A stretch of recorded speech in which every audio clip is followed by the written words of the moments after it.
We're going to have to try and catch you. I apologize for that. That was a bit of an inconvenience, that happening. But, these things happen, internet issues, etc. So we are back, and it looks like we haven't missed too much. Looks like we've just missed maybe a turn. I think a Fable the Mirror Breaker might have came down. Thanks to all the fetch lands in the format, we haven't really missed anything. Exactly. We missed a lot of shuffling by the looks of it. So, we're back. But it's all good. Each player shuffled their deck 3 times in the meantime, and Fable of the Mirror Breaker happened. But yeah, I think when we cut out, I was saying that Marco, interestingly, is playing 3 copies of Mystical Dispute in his main deck. He probably expected a lot of Murktide. Even if you're not playing against a blue deck, you can still pitch it to Force of Negation. But what I wanted to say was that Murktide didn't really do particularly well. The highest Murktide player I can see in the standings is in 40-something place at 7-2. So Murktide didn't really do that well, considering that it was the most played deck. As you say that, we see one getting cast on the battlefield here. Something, again, slightly different we see in this Rhinos list, playing Murktides in the main. There are 3 copies, so 3 Murktides and 3 Mystical Disputes in the main for Marco here. Does free up a lot of different sideboards cards, which we'll talk about in between or after this game, shall we say. Fable's going to tick up to 2. Ben's going to discard, it looks like 2 Archons are going to go to the graveyard, so he gets 2 fresh cards. But now he's got to try and deal with this big threat on the other side, this big 5/5 flyer. He could do something like maybe what am I thinking of? Teferi. Teferi would be quite good here if it resolves. Obviously, we've seen a Force Negation already. We'll see how Ben wants to go about this. Remember, this is our 2 9-0 players. One of these will be our only undefeated player after this round, as long as it doesn't go to a draw. Here comes the Dwarf token. One thing I can also say about this tournament is, and it was the same last time, looking at the standings, we have like 20 different archetypes in day 2, which is amazing. Like that's the cool thing about Modern. Everyone gets to play whatever they like. There's so many different decks, 20, 30 different decks that can win a Modern tournament, on any given day. So, shout out to Modern for being a balanced, fun format right now. I guess we're gonna find out in Barcelona, when all the pros actually tackle the format and really try to, find out if there is a deck that can really break the metagame. Yeah, we'll be looking at you at that one. You'll be there, the one battling out, innit? One thing that was quite interesting there, so we tapped out for this Murktide onto Ben Jones' turn 4, which is normally the scary turn, right? That's the turn that creativity comes down. But over on Marco's side, I believe he does have the Force Negation in hand that could have dealt with that. Yeah, if you're tapping out on turn 3 against a deck that already has a Fable, and they're playing their 4th land next turn for creativity, it means that you either don't have anything and you're just like, well, I guess I'll just play my threats and hope that you don't have it, and I'm gonna at least put some clock on, or you have the Force of Negation in hand. Ben Jones is playing the full 4 Spell Pierce in the main. I can't get a good look at what that was. Oh, it's Teferi, and there's the Spell Pierce to deal with it. So now Teferi is going to come down. I imagine get rid of this big Murktide. It is going to bounce it back to the hand. Murktide good when it comes down once. Trying to cast it a second time is pretty rough. Like the older anglers back in the day. You used to have to delve 6, play it, gets bounced, you feel real bad for it. So Ben Jones kind of in the control seat. He's just looking for creativity. That's a Crushing Foothills off the top. Not exactly what Marco wants. He can hard cast it, or put it on suspend, shall I say. Chooses against it. I think that was a Dwarven Mine for Ben. You can see another Fable in hand for him. Let's have a little look what else he's going to do. I think we're going to cast this Fable. He has brought it to the front of his hand. Here it comes. Knows that there's no counter spells that he needs to play around because of Teferi on the battlefield and the static ability. Yeah, Teferi is incredibly important for Ben in this matchup because not only does Marco have the 4 forces, he also has the 3 Mystical Disputes. So right now, Teferi turns off a lot of the cards in Marco's deck. Yeah. Not to mention all the Cascade stuff. That's a pretty good turn for 5 mana who managed to get a Fable on the battlefield and a Renin 6. That's going to tick up. It's going to return a land. We're going to play that for the turn. And Murktide might be the most played deck and the most popular in the format, but I think creativity has been like slowly It's up there. Rising to the top, and like not only more and more players are playing the deck, I think it also keeps posting better and better results. And if you look at the standings, I think we have like 5 creativity decks in like the top 16, 1, 2, 3. Yeah, 5. There are 5 creativity decks in top 16 exactly. So pretty good showing for the combo deck so far. Yeah, it just gets to play some of the best cards, right? You get to play Fable, you get to play Teferi, you get to play run and 6. Some of the better cards in the format. Leyline Binding, obviously, Lightning Bolt. Ben Jones is going to come across here. We're going to copy the Shaman token, so we do get a choice token when that comes across. And the turn that's going to sacrifice. Literally all we're missing is a creativity from this game being over, I think. Let's see what we've got in there. So we know about that Murktide because that one got bounced. I think it's 2 Crushing Foothills and a Fury drawn for the turn. We're just going to scoop it up over on Marco's side. He's had enough. We're going to go to sideboarding. So let's see if we can get... Yeah, with the Fairy in play, the It's super hard. the Cascade deck doesn't really get to do a whole lot. I think Marco might only have like a Fury to really deal with it, and I think Brazen Borrower is the other. Okay, answer. so we'll see if we can get... it looks like on your screens now we have the Rhinos list. So what do you like bringing in here? All right, so I'm looking at the Rhinos lists. Blood Moon could be okay. That's like quite a weird one, right? Playing a free color deck and also having Blood Moons in your own deck. Yeah, but I mean, you are playing two islands. You have a forest. Although if you do that, like we saw that yesterday, there were a couple of instances of player resolving Blood Moon, and it ended up costing them the game because the other person had like a Giganta. So yeah, that's gonna be interesting. I think Blood Moon can certainly come in. Keep in mind, yeah, again, both players, they don't know each other's deck list, so Blood Moon is a lot more effective when the other person doesn't know it's coming. But at the same time, these are very experienced players, and they're gonna know that a deck with red could potentially have Blood Moon, and I think we're gonna see some of them potentially getting basics. Yeah, Blood Moon a lot better when when you know you've got it in your deck and your opponent doesn't. This is a closed deck list tournament, which is why you cannot see the deck list currently.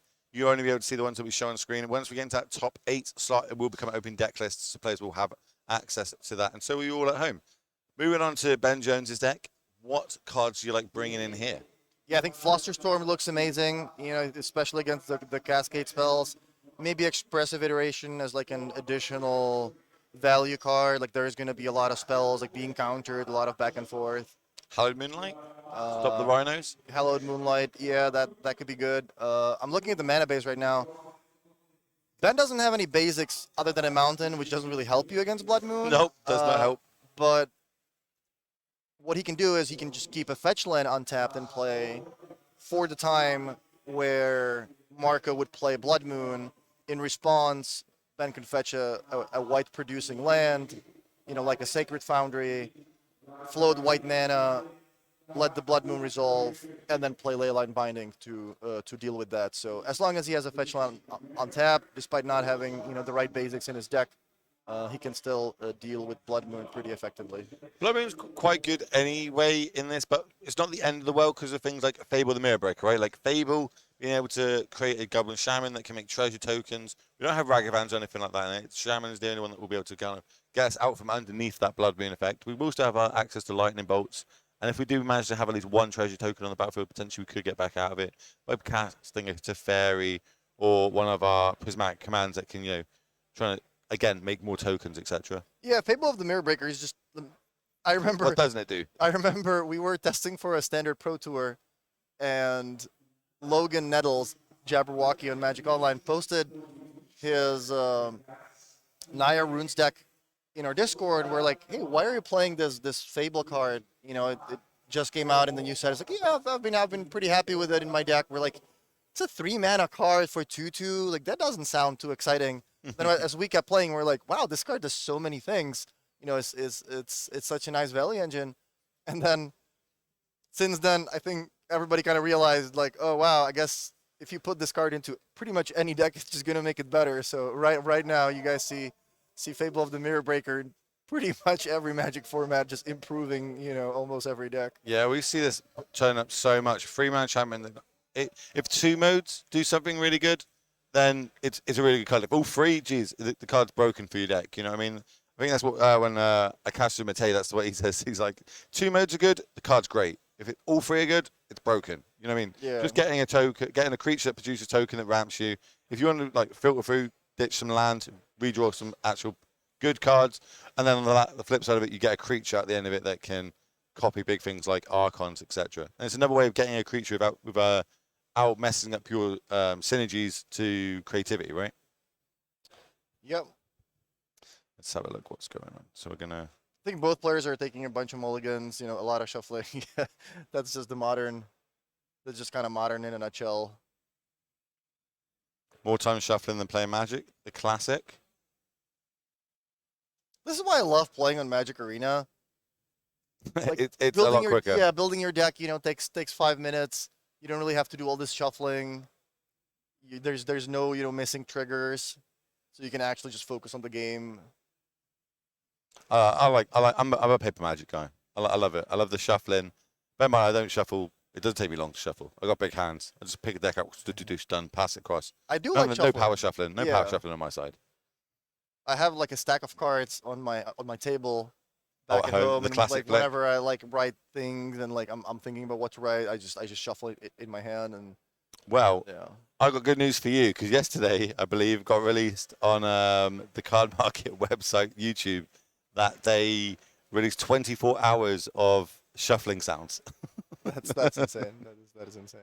So Marco, I think has only one land in hand. If I see that correctly, or no, maybe more than that. Oh no, okay, that's Yeah, more land, more land. we've got two there. We've got two. We decided to start off with this Steam Vent tapped, going into Triome over on Ben's side. This is what we kind of see the first couple of turns. Fetch land. Okay, yeah, Marco has a lot more lands. In Yeah, he hand. just drew a mountain for the turn, I there's a believe. mountain. There's a blue-green chalk land in hand. Does Ben have a red and 6? It's kind of the card he wants to be playing on turn 2 here. Yeah, red and 6 doesn't look that threatening if you look at it. Yeah, it does 1 Yeah. damage, brings lands back from your graveyard. Like, what are you really doing with this in your combo deck? But with Ragavan being, one of the best cards in the format, played in so many decks, plus the fact that you can just crack 1 fetch land and just keep bringing it back over and over, that just makes red and 6 one of the... That is an iteration on turn number Wow. 2. What sort of signals is that sending? Yeah, I mean, it could be a lot of things, but if you're missing a land, you can wait with it for turn 3, where you can get a land drop out of it plus a card, but you also know that if you do that next turn, when Marco already has 2 lands in play... Oh, no, Marco wasn't in play, so Marco can actually... We're going with Rhinos Right. next turn anyway. I didn't see the fetch line being cracked, but yeah, Marco can just untap, play Violent Outburst, and get some Rhinos into play. Let's have a look at Ben's list. Has he got anything in there that can deal with it, or are we on the Archon train? Anything? Yeah, he hasn't held up Hallowed Moonlights. He's got no engineered explosives. So yeah, I suppose engineered explosives doesn't work well with creativity. Yeah, it looks like Ben's looking for lands. He has probably like a 3rd drop, maybe Teferi. He wants to start casting his cards. Maybe he has a bunch of Fables in hand, and you can wait for turn 3, play the iteration, get a land out of it, plus a card for your hand, so it would be a 2-4-1. This way you only trade it for 1 card, but if you hit that land, you can play your 3-drop on turn 3. So The way we're fetching, I smell Blood Moon.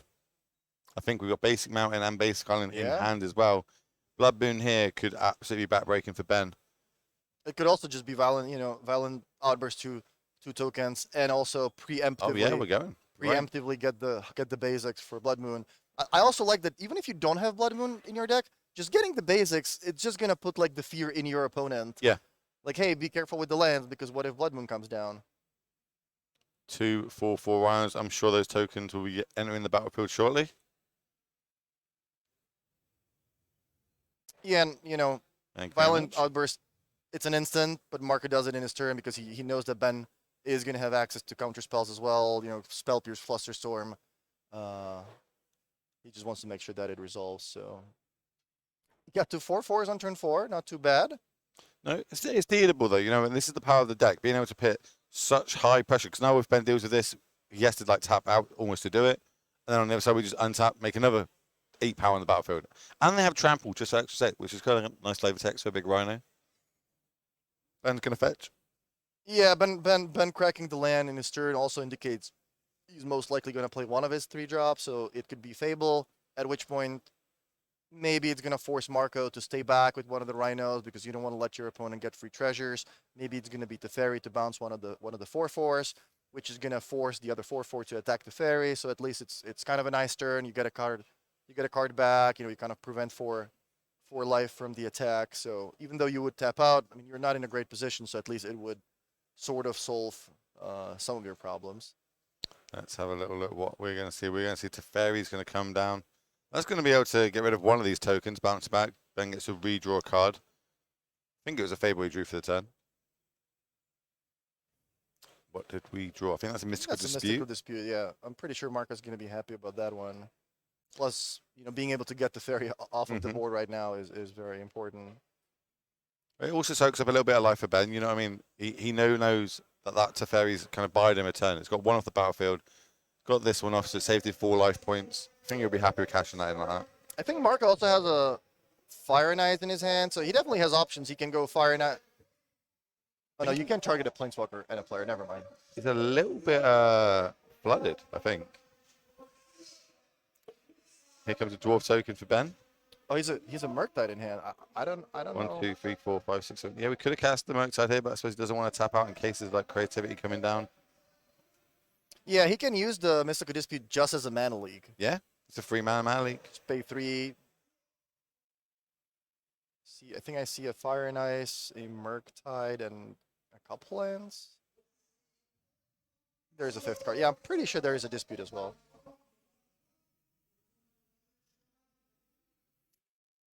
The name of the Boogie board, you can look at Ultimate Guard's website, and I think they sell a red one and a blue Boogie board like that. I'm not exactly sure what the actual name of the board is, but I'm sure you can find it on the website, like a life total, life pad, something like that. Fire getting rid of one of the Fable tokens. Yeah, get rid of the 2/2 Shaman. Don't want any more treasure tokens being made. Obviously, that's kind of what Ben's after. He wants to try and put as many tokens on the battlefield as he can so he can start targeting with his creativity. This Rhino's going to smash across, dropping down to 12. Now, do we have enough cards to play this Murktide in hand? Double Island. Here it comes. I think it's going to be a 6/6. Looks like it. 3 counters are going to go drop on it. 2 mana, 6/6 flyer. Seems good. Seems good. No big deal. Modern's great. Passing the turn back. That's creativity off the top for Ben. But this is a post-Cyborg game, so he does need to worry about things like Mystical Dispute. Like Force Negation that he saw in Game 1. Yeah, Ben needs another Teferi to really start dealing with this board. And even then, he's not in a great position, because if he bounces the Murktide, the Rhino has Trample, so it's going to be able to kill Teferi on the backswing. If he bounces the Rhino, then the token doesn't have flying, so the Murktide's going to be able to kill it. We got Fable trigger on the stack at the minute. We can discard 2. It looks like we're going to get rid of creativity and Espresso iteration. That's 2 powerful cards. Discarding creativity is definitely a sign of, like, okay, perhaps you have a second one, you're looking for a 5th land, so you can play your 5th land, play creativity, X is 1. You know, target my 1/1, maybe hold up a land for Flusterstorm. So we can definitely see a little bit of a counter war here. So here comes another Dwarf token. Okay. I think Ben drew Abundant Growth. I think that might be their counter towards these Blood Moons. Okay. So he did bring them in, expecting the Blood Moon to come in. 3 mana. Another Fable. Like, sure. These tokens aren't doing too much. Always good when players have their own tokens. The problem for Marco is, like, if he indeed does have Mystical Dispute in hand, the more you let your opponent play all these Fable tokens that are going to make, you know, extra treasures, the more you can get in trouble, you know, by them just having more and more mana. Like next turn, if Ben plays... This is lethal, right? If Ben says no blocks, is a Fire and Ice in hand? Yeah, that's true. That is true. Obviously, Ben doesn't know that, but he does play around that. You know, very, very, very smart play, recognizing the cards that Marco likely has in his deck. A 1/1 chumping a 4/4 trample creature. You don't really see that very often. It's not your ideal, but Ben is giving respect to Fire and Ice. There hasn't been many spells cast on the other side since this Murktide's come down now. This might be the last turn he gets to do this. Maybe he's been trying to set up for one big counter spell war here. I think that might be a Flusterstorm. If he's got creativity, Flusterstorm, does that do anything? Will that survive for Mystical Dispute? Mystical Dispute, 1 mana on it. We might have enough to pay for it. We'll see how Ben wants to go about it. There's the Abundant Growth. There's a red and 6. We're going to draw 2 more cards. I think that was a Spell Pierce and a land. Yeah, this is the big turn. Marco has double dispute, I believe, in his hand. Does Ben have double blue? Not entirely sure he does. So we got a fetch land, we fetch, get a second blue. I think that might work. He can attack with the Goblin token. Yeah, we can also get the treasure token that way. So the first things we do in same go to combat. Because even if it dies from like a Fire and Ice, that's at least 1 spell on the stack.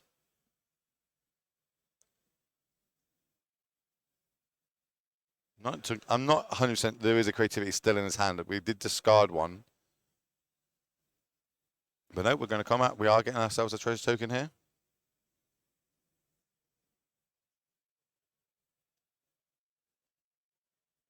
I like when players have the actual tokens. Oh, it helps so much. Ben's pro, you know what I mean? I told him. Some people show up to these big tournaments like Grand Prix, like playing Affinity. They start the game, play Ravager on turn 2. Hey, you got any dice? like, bro, you're playing Affinity. Like, didn't you think of that? Do you know a deck that plays a lot of tokens is the Pioneer Rakdos deck? Makes so many different tokens. Yeah, it makes yeah, Spirit tokens, it makes Copy tokens, it makes Fable tokens, it makes Yeah. Treasure tokens.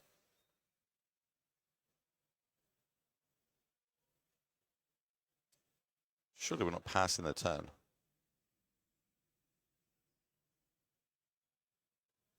Ben's in the tank. Couple cards in hand.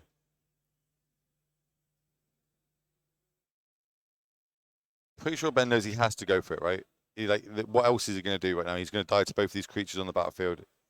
Yeah, He has to pull the trigger. I don't think he has much if he just passes. Like, Leyline Binding is, I think, the only really relevant instant spell. I guess he could use Prismatic Ending on the token. Okay, so that's the fetch time for the turn. It's counting his mana up. It's telling me we've got something here. I think there is a Creativity very high chance that Ben has a creativity in his hand because you're not going to discard it from your hand looking at the board of Murktide and Rhino when it's very likely the only card in your deck that would save you in this spot. And yeah, there's an Arid Mesa in play, and Ben, he's thinking, does he need to crack it first? The problem is he can't crack it and get land because he's at 3 life. Yeah, he's already got the basic in play. Ben already demonstrated he is playing around. How did that get tapped? Yeah, Ben already demonstrated he is playing around Fire and Ice, so he doesn't want to crack the fetch line now. Like last turn, okay, I'm gonna chump to play around that. Now in my turn, if I crack it, well then that kind of defeats the purpose. This is where it gets the whole thing complicated. Like, what tokens are we targeting? Fire and Ice can obviously kill the tokens in response. We need that treasure token left up because we need the blue mana. We've already fetched our basic, so we can't. Literally our fetch is basically turned off at this point. I think Marco would love to sort of force Ben to crack that fetch land, but we'll see what happens. Mystical Dispute is the obvious play. I mean, you have only 1 land up and a treasure, so This is the second spell. Flusterstorm would be the third spell. I think that land not being able to be cracked and gain mana is huge here. I think that's the thing that's going to cost Ben this game. it can be cracked if the Archon, gets into play and gives you life. Oh, Like, yeah. At that point, if your opponent also taps out now for like another dispute, another force of negation, something like that, then you are fine to crack the Arid Mesa if you know that you're getting Archon into play.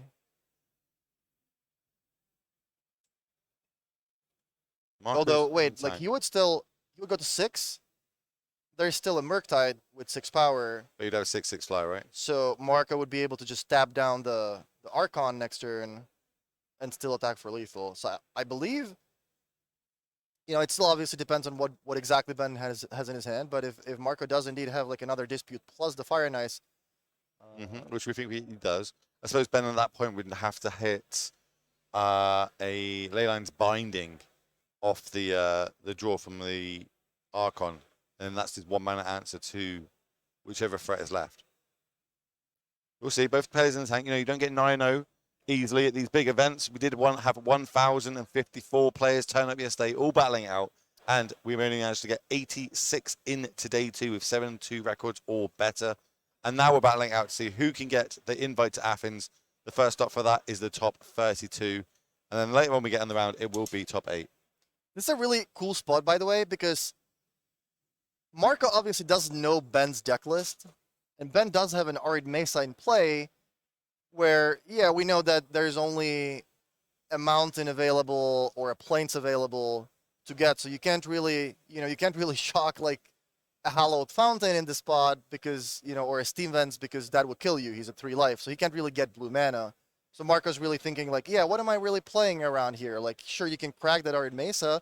Maybe you can get a plains, maybe play like Leyline Binding, maybe deal with my Murktide that way, if you even have a basic plains in your deck, but I don't know that. What if you only have a mountain? In that case, you're already losing to the Murktide. So this is an interesting situation, and yeah, I mean, it looks simple. It just looks like, hey, Marco, just pay the 3, right? Like, why not? But at the same time, I like that Marco just takes his time, thinks about the options that Ben still has, and ends up paying the 3 mana, wins the game, and it looks simple, but there's a lot of stuff going through. Well, as much as we didn't see many cards get played there in that last like couple of minutes, we did see like almost like a mental warfare, right? Like Ben was like, "Sure, yeah, that happens. Yep, is that gonna result? Yep, no, okay, cool, you're gonna pay it." And he made them kill him, made him keep thinking, "What could I have? What could we play around?" Because this is a closed deck list tournament until we get to top 8. Let's have a little look at Marco's deck here. Now that he is going to be on the draw, do you think we want to change anything up? Do you think the Blood Moons are still going? I imagine the Gemstone Caverns. This is the match where they come in now on the draw, right? Gemstone Cavern usually comes in your deck on the draw. But again, in this matchup, I'm not sure if you really want to give a card away for the option to play your Outburst on turn 2, because your opponents are going to have a lot of ways to counter that. They're going to have all these Spell Pierces and Flusterstorms. So I'm not sure if it's about just brute forcing your Violent Outburst as fast as possible. That's more for like fast matchups where your opponent is on an Prowess deck or some kind of mono red, where you want to have the third mana source on turn 2. Okay, let's see if we can get across to Ben's deck, see what he's playing with. Have a little refresher. In this matchup, like imagine just keeping 7 or being forced to multi-6, playing Gemstone Cavern, giving another card away, and then like you have to play Force of Negation, on turn 2 when your opponent plays a Teferi, and all of a sudden you would be down to very few cards. So I don't really love Caverns here too much. So we did see that the Abundant Growths come in. We didn't get a good look at anything else. We saw the Flusterstorms came in. I imagine the Hallowed Moonlights come in. I feel like this is the matchup, or at least one of many that this card's very good and kind of shines in. Yep.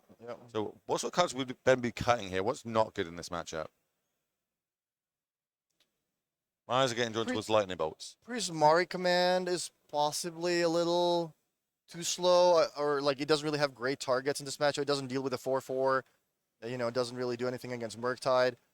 It does make a treasure. It is an instant, so that is fine. But like, it doesn't really strike me as like a very high value card in this matchup. If you have better cards to bring in, I think Prismari Command is definitely one of the cards I would be looking to bring in. Also, Lightning Bolt doesn't really have a lot of targets. Marco has 4/4s. He has Murktide. Sure, there are cards like Brazen Borrower maybe, but I think Lightning Bolt is also a card that I would be looking to board out. Yep. Let's see how these players go. Hopefully we get an opening 7 for both. We get a nice clean game of Magic. One of these players will be undefeated. The other one, unfortunately, will still be in a good contention to get that top 8 slot. It's definitely top 32, qualify for Athens, which is the RC that will qualify for Pro Tour Barcelona, which we all know is going to be the Lord of the Rings Pro Tour. And we spoke about it quite a lot yesterday. We're pretty hyped for this set, right? Yeah, I think it's a great idea to have that the one ring be a part of like the whole set, because it brings a lot of hype, creates a lot of excitement. I was talking to my casual friends back at home. We draft every Monday. It's a lot of old school players. They don't really play competitively, but they're like, you know what, guys, we should just buy a box. Everyone just opens, a couple packs just to make it exciting. It's gonna be fun. So yeah, it's gonna be cool seeing, who's gonna be the one posting, A bit of Willy Wonka. online, like, hey, look what I just opened. But not only that, we all talk about the One Ring, but I like the fact that there's like 300 Oh, of yeah. the 3 for the elves, 7 for the dwarfs, 9 for the humans. I love that Yeah. light flavor on it as well. There are going to be 6 rounds today before we cut to the top 8. So that's another 3 rounds. So that's 9 rounds in total of Modern Magic for you all today. Obviously, we go live quite often. The next time you see us after this weekend will be Valencia. So if you haven't hit the follow button on Twitch, make sure you go hit that follow button. And if you want to stay up to date on everything that Legacy has got going on, go and follow them on the Twitter. That's an exclamation mark Twitter. Good morning, anybody in Canada. If it is 3:40 in the morning.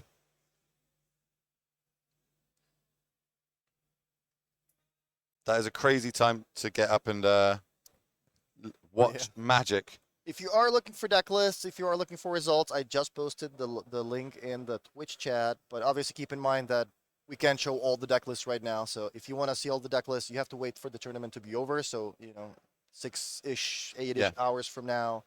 But you can save the link, look at it later on. Look at all the cool decks.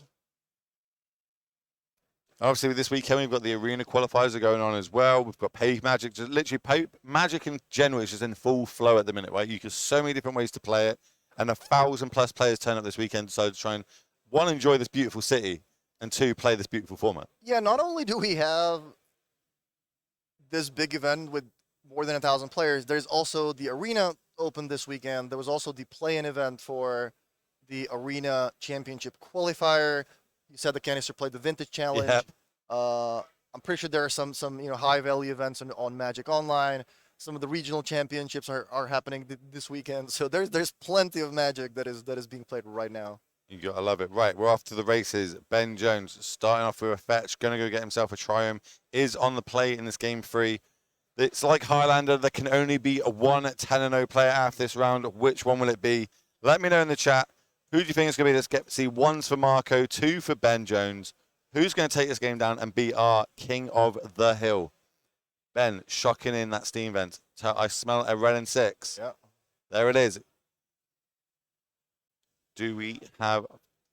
even if we did have a force negation, do you think we'd be force negation this? Or we're definitely holding it for Teferi, right? It's interesting. Yeah, if you don't have an answer for Teferi, you definitely cannot do that because Teferi is so good against your deck that you just cannot let it resolve.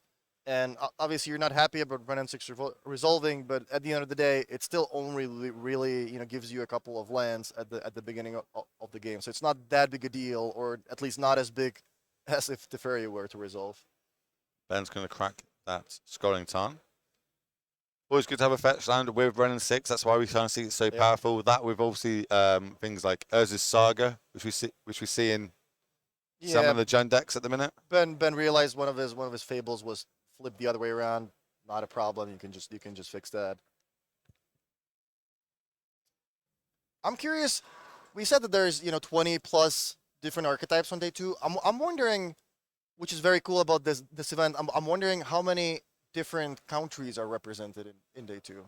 Well, yeah, I saw I think it was Mangucci round 6. Yes, they said I'm 5-1. I've played against 6 different decks and from 6 different countries. That's awesome. You know what I mean? And that's something we kind of really only get in Europe.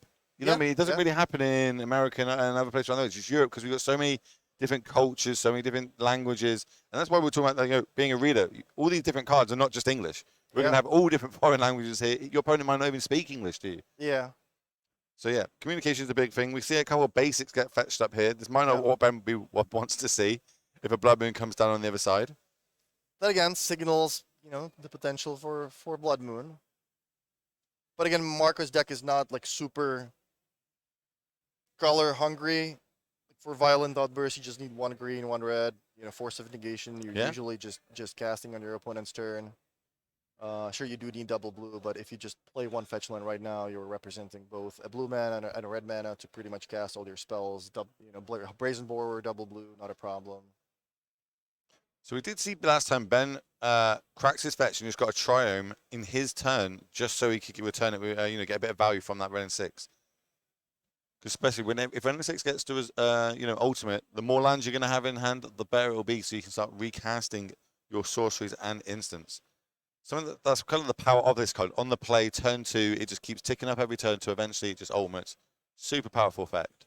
Yeah, and it goes to 6 pretty quickly. Because 2-mana Planeswalkers, you know, Yeah, yeah. I wonder what we're gonna see in the future. Because Tarmogoyf used to be the best creature in Magic, right? Tarmogoyf, maybe dark confident. Now almost nobody really plays these cards anymore, and it's all like Ragavan, Channeler, these 1-mana creatures. I wonder what's gonna happen with Planeswalkers. Are we gonna Okay. start seeing 1-mana I Planeswalkers? love this by Ben.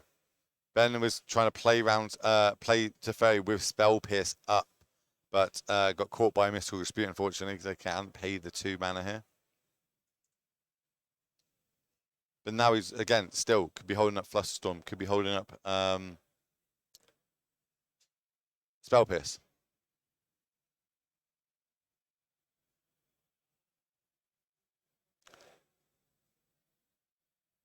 Could untap here, potentially play something like an Outburst. Could play a Charlotte's Agent. This Outburst we see at the front of the hand there. Another land. I think we might get a little bit flooded over on Marco's side. I remember back in the day paying like 30, 40 pounds for my time of grief. That's how Yeah. that's how good that card used to be. I remember when it came out, it was like nobody really wanted it I've heard for the like stories. 2 weeks, and then 2 weeks in, everyone's just like, wait, this card's actually good in older formats. You crack a fetch land, play Thoughtseize Duress, get something from their hand, next turn do play your Goyf, Mishra's Bubble, like you're already up to like 4 or 5, and then at some point it just skyrocketed. Get across to this Goblin token. 16 turn clock. Gonna crack this again. So Ren 6 is currently at 6. So next turn is gonna be Ultimate is 7 on that one. next turn is gonna be Ren and 7, as I like to call it. It is what you like to call it. I'll let as soon as it ticks up, I'll pass it to you. I'll let you get that one in. We should have like a counter of how many times Martin calls it Ren and 7, because last time I'm pretty sure I did it like 17 different times. Oh, there we go. Say it. Ren and Ren and 7. there you go. We got it. So now again, we got a threaten. Okay, here comes some rhinos. Wow, it just resolves. Well, that was we're not counting that bit, right? We count the crushing fiddles if it comes down. That's a lot of counts. So here it is. Does Ben have Spell Pierce? Does he have Flusterstorm? He's looking at 2 forces there, plus 3 forces, in fact. So good guess that he might not have the 4th force in hand. And having a little look. Right, it does not resolve. Tap 1 blue.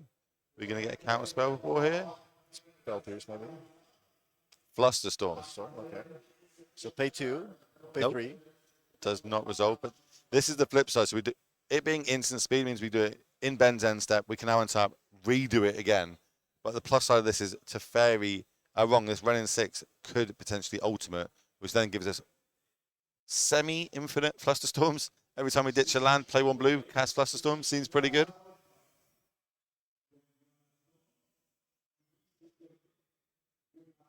Okay, I got a question. What's your favorite creature? Noble Hierarch. Oh, love it. Being an infect player, I love that. Yeah. Why Noble Hierarch? Chat, let us know what yours is as well. It fits into so many decks. Like you can use it as a ramp creature. Like Exalted was pretty relevant in standard. In some of these zoo decks. It's just like a very fairly like balanced card compared to some of the cards these days. We're getting Mantis Rider, Goyf, Bob, Goblin Guide, Snapcaster Mage, Archon of Cruelty, Ragavan, Yargmoth. Yeah, okay, I'm up there with Yargmoth as well. I like Yargmoth. That's a good one. Bloodbraid Elf. Market just playing a land, not really capitalizing on the fact that maybe Ben tapped a land on his turn and used a counterspell already. Looks to be a little flooded. Ren 6 does that, right? We turn 2 Ren 6 with a fetch land. That means every land we draw from now on is basically redundant until this ultimate's like this. And now we're going to see the Violent Outburst get cashed in. In response to Yep. the Ren activation, which is great because there's no emblem right now. There's another dispute. And there's the Crushing Rhino. Fiddle. Ben's going to have a good look at that. Like, how many counter spells are in that? Let me just have a little look, see. 2 borrowers, all right. See how many Brazen Burrows are in the main. 2 seconds. Looks like there are believe 3. yeah. Another Flusterstorm. Yeah, Flusterstorm is just doing work. Let's see if I can get that up on the screen for you all to look at home if you've never seen Flusterstorm before.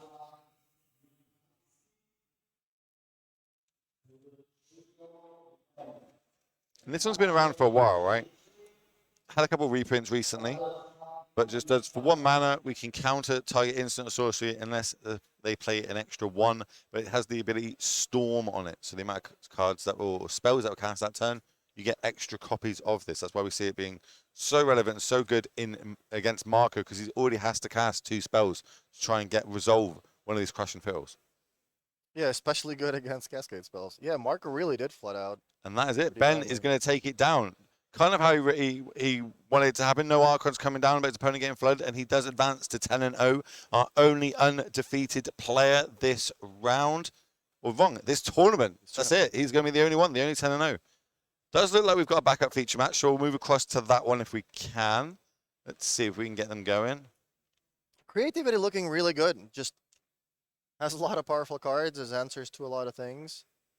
Okay, what we got here looks like. Oh wow, I love the foil 7th edition basics. We're gonna see if we can sort out this. It's Merfolk. It's Merfolk against creativity, I believe. Yeah, it's Merfolk versus creativity. It's just a bit of blur on the camera. We're gonna see if I get that sorted out for you all. But it looks like it's 1 apiece as well. Both players 8 and 1. Gotta love to see. Oh, we actually saw yesterday how good the Merfolk deck was against Murktide, against Manguchi of all people. It was kind of a bloodbath. We're going to come across here with the Merfolk God. We're going to get to draw a card for our troubles. And it looks like we almost had a red and 6 getting ultimated there. Emmanuel Gershenson has a couple of Grand Prix, not top 8s, but straight up wins. Top 8 to Grand Prix, won them both. Madrid and Seville. So yeah, and even in the same year. So yeah, he must really like Spain. What do you know what deck there is? Does it say the deck list or? It was a modern. One of them was a modern tournament. One of them was standard. Doing super well this weekend, being 8 and 1. Ticking up Ren, we're going to return one of these lands to our hand. There we go. Let's get the Wood of Fields.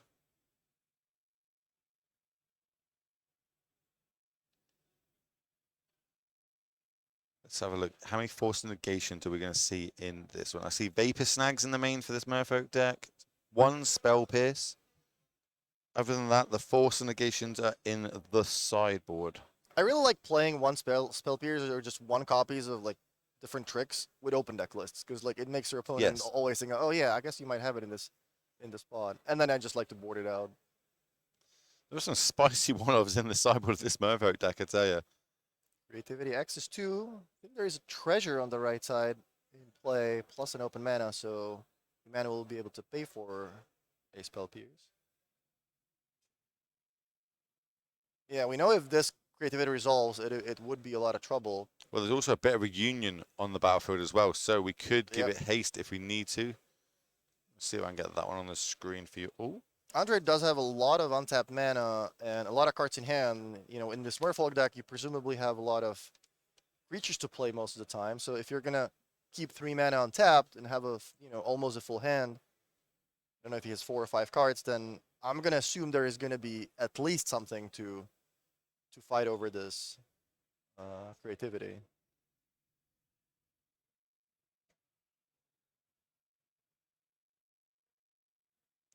creativity of 2. 2 mana left up. I'm guessing as it's game 3, the force negations probably came in.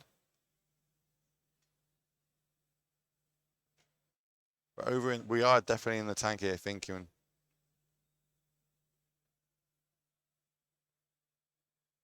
And we're going to see. Oh, okay. Okay, this is the Trickster, right?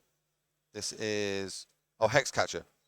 So we can now sacrifice a Merfolk to counter target non-creature spell unless its controller pays 1. One of the new additions to these Merfolk decks is kind of almost pushing it into the sort of top decks, especially this weekend, being able to beat up on Merfolk wrong on the Murktide decks because we can give everything Island Walk if we need to. This just gives it a little added bonus of now we can start countering things like these creativities. And it has Flash itself, just to really add it into this. So it is kind of like a counter spell creature that potentially could turn everything off.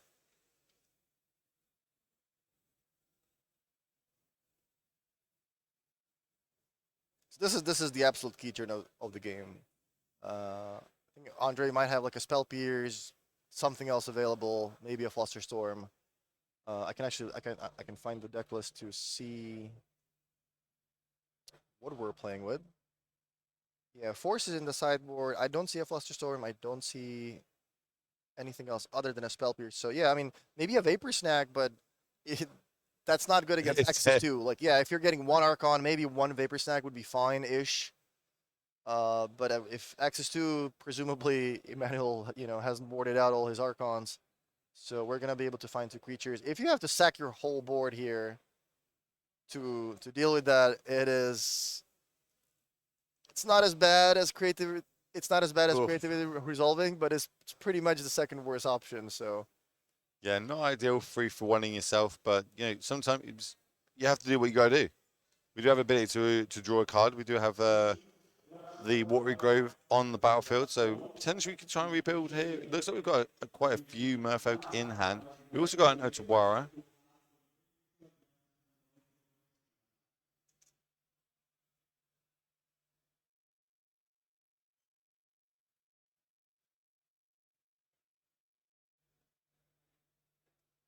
And then we are just going to refill with another Merfolk God.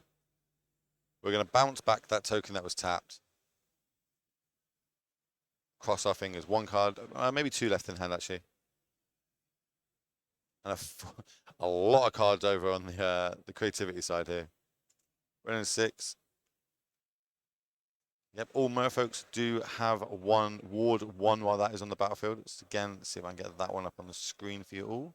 yeah, let's see if Emmanuel can find a second creativity, because that's pretty much what he's looking for right now.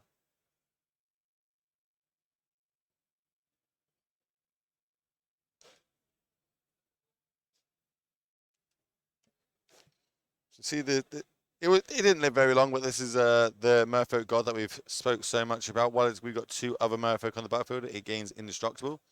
Whenever it attacks, we get to draw a card, and other Merfolk you control have Ward 1. Super good addition. Merfolk, it's always one of those like creature types that gets like different extra printings of cards in certain formats. There'll just be like 1 or 2 for Merfolk in it, and more recently they've been real good ones, notably from the Modern Horizon set.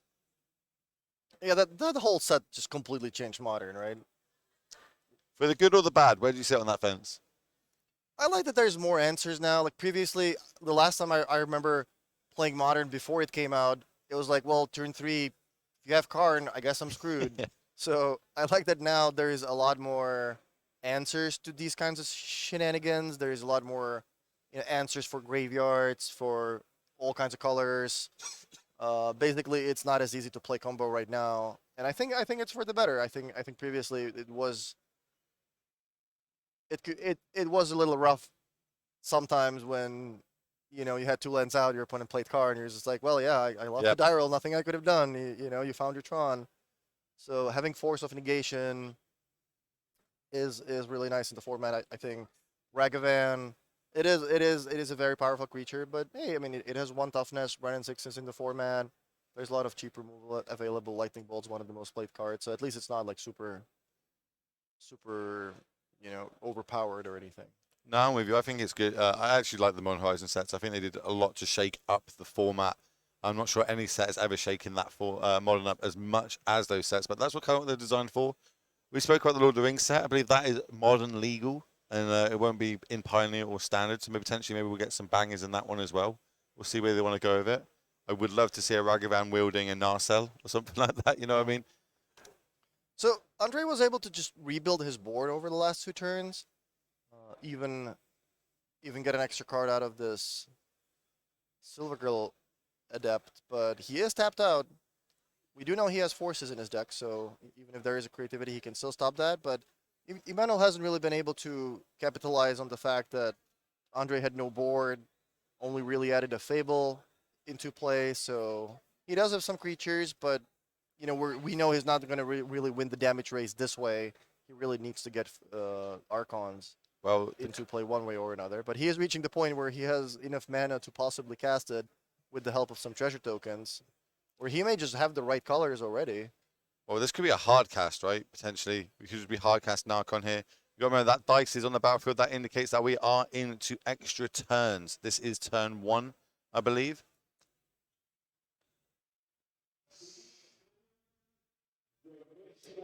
So we get a little bit more time to think about what we want to do. We're going to attack the cost of the Goblin Shaman. We're going to get ourselves a treasure token. Yeah, and like Emmanuel making the tap all my lens motion, that certainly doesn't feel great if you're on the other side of the board. Because yeah, I know what's coming. That's not very good. Here comes an Archon on the battlefield. We do apologize for the glare. The lights in this building are absolutely horrendously bright. So we've done our best that we can to try and work on that. But some things are just out of our control. You know what I mean? Being in these big venues, we're not in a local LMS. A little venue. This is a big old venue housing over 1,000 people playing this weekend, all battling out. So we're doing our best. Please stick with us. Force Negation is going to get ditched here.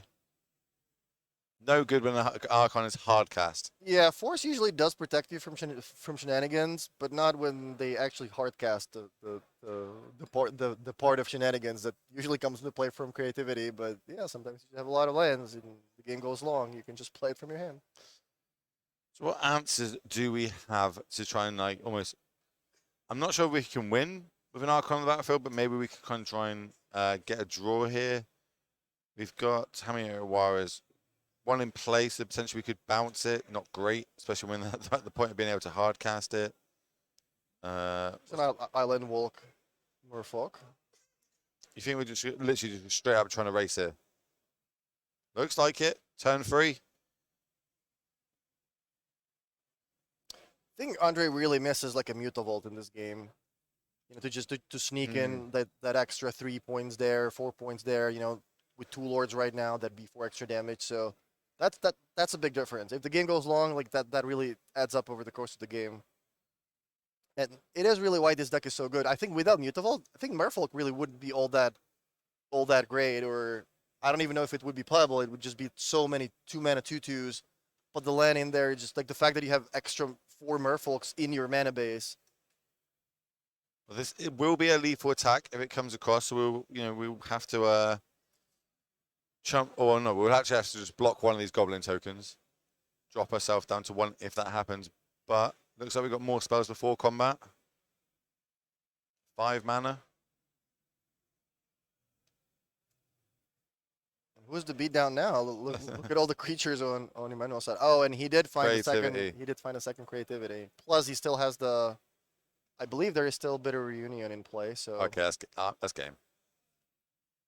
Two more Archons here are just going to be backbreaking. I definitely do like not scooping right away, because I still want to make my opponent show me, okay, let's see if you boarded it out maybe, or how you change your deck. So show me the 2 Archons. Yeah, you got it. Okay, well. So you would even that turn been able to give one of them haste as well. So you'd be attacking with 2 Archons that turn as well. And that is obviously, that card is super good when it gets on the battlefield. Even better when you start getting to attack with it. How many, let me see if I can find out how many games are left in the round. Let me just find out. Filipa. I think we can look at that at Melee, possibly. Okay, we'll see how many games are left up in the round.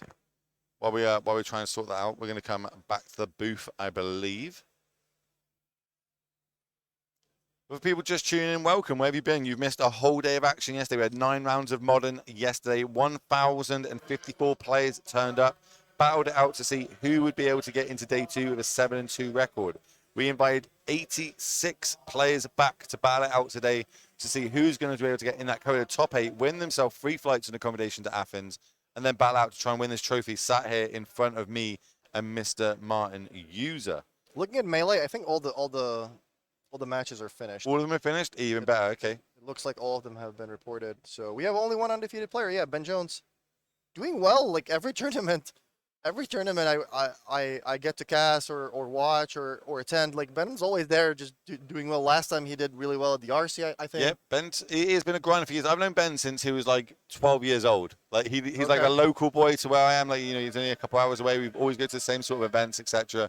So yeah, he's an absolute killer. He is 10-0. He is undefeated. I imagine he'll be the feature match the next round. We'll go find that out. But I think we're having some issues with our camera, so we can't get back to us here in the booth. So I'm going to close it out here. So stay tuned for Filipa and Skura. They'll be bringing you round number 11 of Modern Action, and we'll see you shortly. Speak to you soon.